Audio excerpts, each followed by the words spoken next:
இன்றைக்கி நம்ம சேனலில் தக்காளி அடை தோசை எப்படி பண்ணுறதுன்னு பார்க்க போகிறோம். ரொம்ப ஹெல்த்தியான இன்க்ரீடியன்ஸ் வச்சு தான் இந்த ரெசிபி பண்ண போகிறோம். ரெசிபிக்கு போகிறதுக்கு முன்னாடி இன்க்ரீடியன்ஸ் என்னென்னு பார்த்துடலாம். ஃபஸ்ட்டு நம்ம 1.25 கப் இட்லி அரிசி, 1/2 கப் துவரம்பருப்பு, 1/4 கப் சிறுபருப்பு இது எல்லாத்தையும் நம்ம ஒரு 4 மணி நேரம் நல்லா இந்த மாதிரி ஊற வச்சு எடுத்துக்கலாம். அரிசி பருப்பெல்லாம் நல்லா ஊறினதுக்கப்புறம் நல்லா வாஷ் பண்ணிவிட்டு அது கூட சேர்த்து அரைக்கிறதுக்காக ஒரு 8லேருந்து 10 காஷ்மீரி மிளகா ஆட் பண்ணியிருக்கேன். நீங்கள் நார்மல் மிளகா ஆட் பண்ணுறதுனா காரத்துக்கு ஏற்ற மாதிரி ஒரு 5 மிளகா ஆட் பண்ணிக்கோங்க. இது கூட கொஞ்சமாக குருமிளகு ஒரு 1/4 டீஸ்பூன் அளவுக்கு, அப்புறமா 1 டேபிள் ஸ்பூன் அளவுக்கு சோம்பு சேர்த்துக்கலாம், 1 டேபிள் ஸ்பூன் சீரகம்,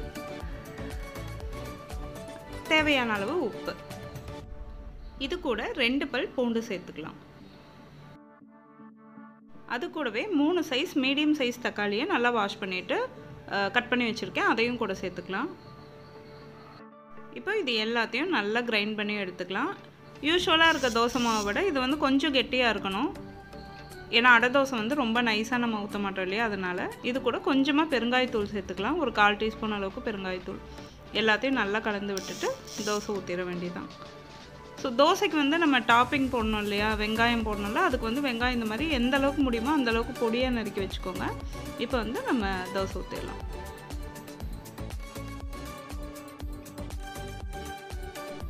இதுக்கு மேலே கொஞ்சமாக வெங்காயம் சேர்த்துடலாம். வெங்காயம், கொத்தமல்லி. ஸோ டாப்பிங் இது நம்ம இஷ்டம்தான், என்ன மாதிரி டாப்பிங்ஸ் நமக்கு பிடிக்குமோ அந்த மாதிரி சேர்த்துக்கலாம். அடை தோசைக்கு நம்ம நார்மல் ரீஃபைண்ட் ஆயில் யூஸ் பண்ணுறதை விட நல்லெண்ணெய் சேர்த்துக்கிட்டோம் அப்படின்னா இன்னும் நல்லாயிருக்கும், டேஸ்ட்டாக வாசமாக இருக்கும்.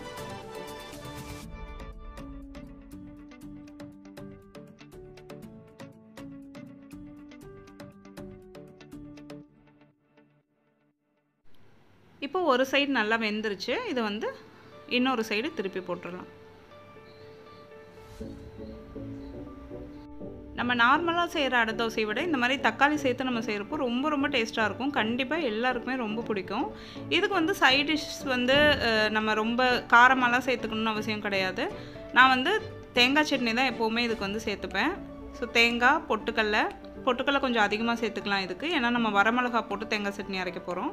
ஸோ கருவேப்பிலை ஒரு 2 நார்மல் வரமிளகா, 2 காஷ்மீரி வரமிளகா, 1 பல் பூண்டு, உப்பு, இவ்வளோ தான் இதுக்கு.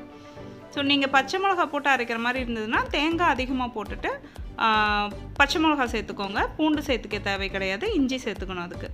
ஸோ இப்போ அரைச்சாச்சு. சட்னி தாளிச்சிடலாம். இப்போது அதுக்கு கொஞ்சமாக ஆயில் சேர்த்துருக்கேன், ரீஃபைண்ட் ஆயில். அதில் கொஞ்சமாக கடுகு சேர்த்துக்கலாம், ஒரு 1/4 டீஸ்பூன் சீரகம், 1/4 டீஸ்பூன் உளுந்தம்பருப்பு, அப்புறமா கருவேப்பிலை. நம்ம ஸ்டவ் ஆஃப் பண்ணிவிட்டு சட்னியில் சேர்க்குறப்போ பெருங்காயம் சேர்க்கணும் கொஞ்சமாக. முன்னாடியே பெருங்காயம் சேர்த்துட்டா கருகிரும், ஸோ அந்த வாசமாக இருக்காது. அவ்வளோதான், நம்மளோட தக்காளி அடை தோசை தேங்காய் சட்னி காம்பினேஷன் ரெடி ஆயிடுச்சு. கண்டிப்பாக இதை உங்கள் வீட்டில் ட்ரை பண்ணிவிட்டு எனக்கு ஃபீட்பேக் கமெண்ட்டில் சொல்லுங்கள். இந்த வீடியோ உங்களுக்கு பிடிச்சிருந்தா உங்கள் ஃப்ரெண்ட்ஸ் கிட்ட எல்லாம் ஷேர் பண்ணுங்கள். Happy cooking.